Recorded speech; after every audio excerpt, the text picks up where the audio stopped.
Divorce Court is a really brilliant episode of Full House, and while all of the performances are fantastic, there's one moment with Jodie Sweetin that I thought was absolutely amazing.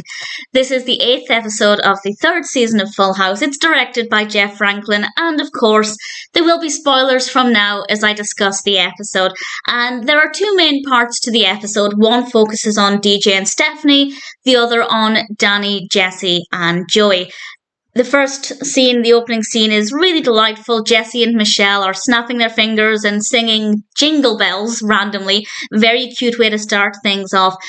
And then after the intro, we have the first narrative established, and this is because Stephanie is in the bedroom with two of her friends, and DJ comes over with Kimmy and another friend, and basically they both realise the room is not big enough for both of them when they want to hang out with their friends, and so this feud begins between them. Meanwhile, Danny and Joey are in the yard or in the garden playing football with Michelle, which is just the cutest thing ever. Jesse comes over with Becky, and they end up agreeing to compete in a track race the following day.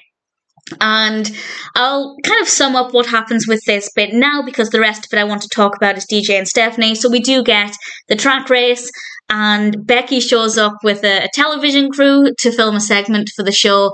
And, well, as I said, spoilers, so I can tell you who wins. I kind of had a feeling Danny would win. I don't know why, I just feel like he would have been the most athletic of them all, but I think that that's definitely what I expected. But it's really good fun seeing the three of them running side by side and competing, and it's delightful. It's a nice part of the narrative, and definitely a lot more lighthearted than this feud we have with Stephanie and DJ. They're arguing in the living room, and this is the bit with Jodie Sweetin that I absolutely love. They're going back and forth saying, I'm taller, I'm shorter, I'm older, I'm younger. And DJ says, I'm smarter. And Stephanie says, pauses, steps back, and says, not falling for that. But the way she said it, the expression on her face, there's just so much control there. The delivery was absolutely fantastic. And this is not the first time I've looked at young Jodie Sweetin and thought that her talents were way beyond her years. But I just wanted to point that out as something that actually I watched it twice, because I was wondering if I could use it for the thumbnail for this, but I couldn't quite get it in a place that I wanted. And I watched it twice, and I absolutely loved it.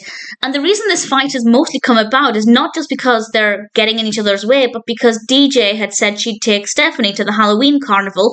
They go together every year, but DJ, now being that much older, wants to go to her friend's Halloween party, and Danny sends them to their room to make up, which I think was a sensible decision, but I didn't expect it to work. And it's not working for DJ and Stephanie, and Stephanie is glugging her milk very loudly, which I have to say would infuriate me, and they end up having a fake hug for Danny's sake.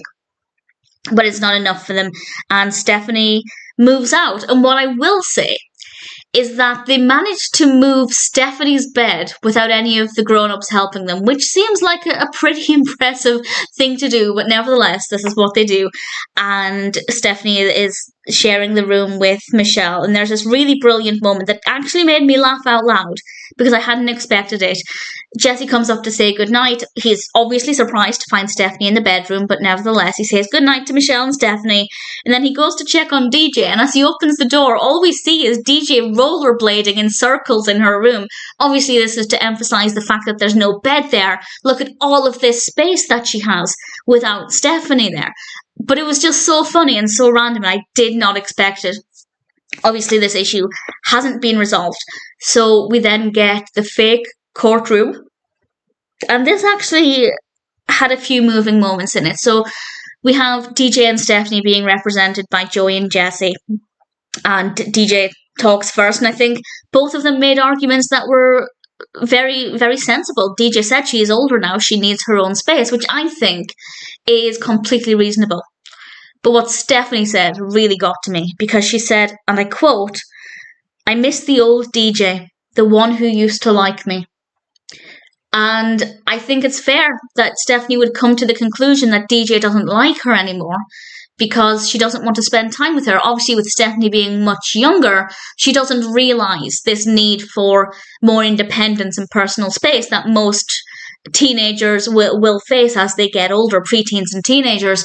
And Stephanie was obviously feeling really hurt and really rejected by DJ. And I think that was really moving. And I think that actually, if anybody watching this is an older sibling to somebody who is much younger, Stephanie's age or thereabouts, I think it could be really eye-opening about how you might be making them feel, because they don't realise this need for space and independence that often comes with growing up.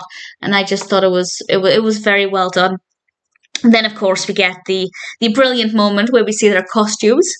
Stephanie is dressed as Batman, and I love the fact that she was Batman. They didn't feel the need to make her Batwoman. And similarly, we have DJ dressed as a Joker, which is predominantly a male character. So I thought that was actually pretty cool. Flipping it on its head, we do have Jessie and Joey in traditionally female costumes, but they definitely made that comedic, whereas it wasn't funny that DJ and Stephanie were wearing traditionally male costumes. It was just cool. They looked awesome. And Michelle is dressed as a kitty, and she comes in meowing, which is adorable. And then we get Jessie and Joey. So I really enjoy this one. I think this one has a lot to offer. There are a lot of great moments. I will stand by that performance from Jodie Sweetin as being just one of the greatest things I've ever seen. And I wish we'd seen Danny's costume. That would have been cool. But other than that, it's pretty perfect. Divorce Court is a really fabulous episode of Full House.